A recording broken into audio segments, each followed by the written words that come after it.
नमस्कार. सैनिक समाज पार्टीने अपडेट राहून जो 5-6 वर्षापासूनचा प्रवास केला आहे त्याच्यामुळे सैनिक समाज पार्टीच्या लोकप्रियतेमध्ये कणाकणाने वाढ होत चालली आहे आणि महाराष्ट्रातील तमाम जनतेच्या हृदयात जागा केली आहे.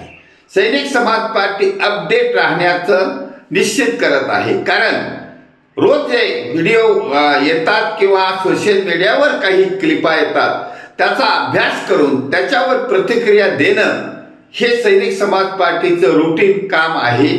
त्यामुळे लोकप्रियतेमध्ये वाढ झाली आहे. जनतेपर्यंत आपण पोहोचत चाललो आहोत. आपण जे अपडेट घेतो, रोज जे अपडेट घेतो, आता जे कोकाट्याचं प्रकरण आहे, परत ते अजित पवारांनी PhD करणाराची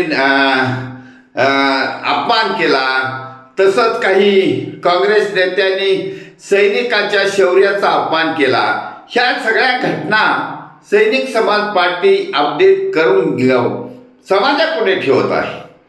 समाजाला त्या पसंत पडत आहे. समाज ह्या सैनिक समाज पार्टीकडे अपेक्षाने पाहत आहे आणि कणाकणाने लोकप्रियतेमध्ये वाढ होत चालली आहे. आणि सैनिक समाज पार्टी अंतिम ध्येय निवडणुका जिंकणे तर आहेच, परंतु त्याची तयारी करत आहे. त्याची बेसिकली तयारी सुरू केली आहे, कारण सैनिक समाज पार्टीला आपले उमेदवार अल्प खर्चात निवडून आणायचे आहेत. इतर लोकांनी गेल्या 70-75 वर्षापासून निवडून येण्यासाठी पैशाची जमाजमव केली, काळ्या पैशाची जमाजमव केली, खूप मोठे कॉर्पोरेट क्षेत्रामध्ये हस्तक्षेप केला, जमिनी लाटल्या, सरकारी जमिनी लाटल्या, साखर कारखाने काढले, संस्था काढल्या, संस्थेमध्ये नोकरी देणाऱ्याकडून पैसे वसूल केले आणि यांच्याजवळ निवडणुकीसाठी पैसे ठेवले. ते आजपर्यंत यशस्वी होत गेले, परंतु लोकप्रिय नाही झाले. त्यांच्या बाजूने समाज नाही, लोकांच्या पसंतीचे नाहीत. मग सैनिक समाज पार्टीने एक वेगळा मार्ग काढला आहे.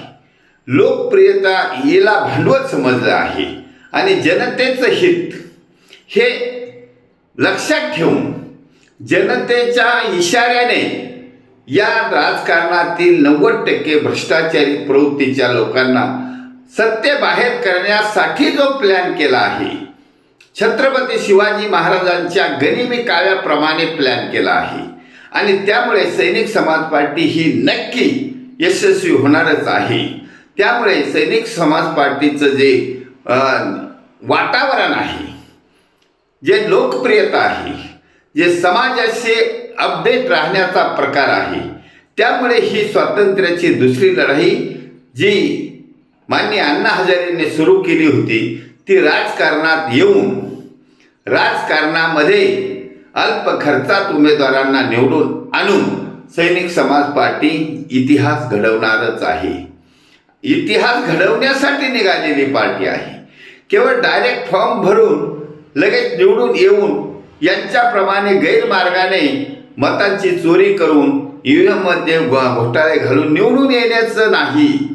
लोकांच्या मताने निवडून यायचं आहे, अल्प खर्चात निवडून यायचं आहे, जनरेट्याने निवडून यायचं आहे, जनरेट्याने सरकार स्थापन करायचं आहे, जनरेट्यानेच छत्रपती शिवाजी महाराजांच्या रयतेची स्थापना पुनरावृत्ती करण्यासाठी सैनिक समाज पार्टीचं सरकार सत्तेवर बसवायचं आहे.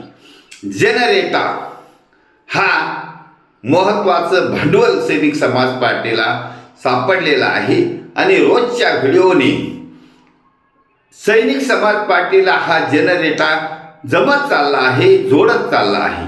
त्यामुळे सैनिक समाज पार्टीचा हमरस्ता योग्य दिशेने वाटचाल करत आहे आणि नक्कीच ऐतिहासिक घटना घडणार आहे. आणि या महाराष्ट्रामध्ये, या देशामध्ये जनलोकतंत्राची पूर्णपणे अंमलबजावणी होणार आहे. जनलोकतंत्र म्हणजे जनतेचं, जनतेने जनतेसाठी चालवलेलं सरकार म्हणजे जनलोकतंत्र. हे आणणं ह्यात एकमेव उद्दिष्ट सैनिक समाज पार्टी पुढे आहे आणि जनता या उद्दिष्ट साध्य करण्यासाठी सैनिक समाज पार्टीच्या आयडिओलॉजी बरोबर रोज जोडत चालली आहे. त्यामुळे जोडत चाललेल्या समाजाचे धन्यवाद. भारत वर्ष की जय. छत्रपती शिवाजी महाराज की जय. सैनिक समाज पार्टीचा विजय असो.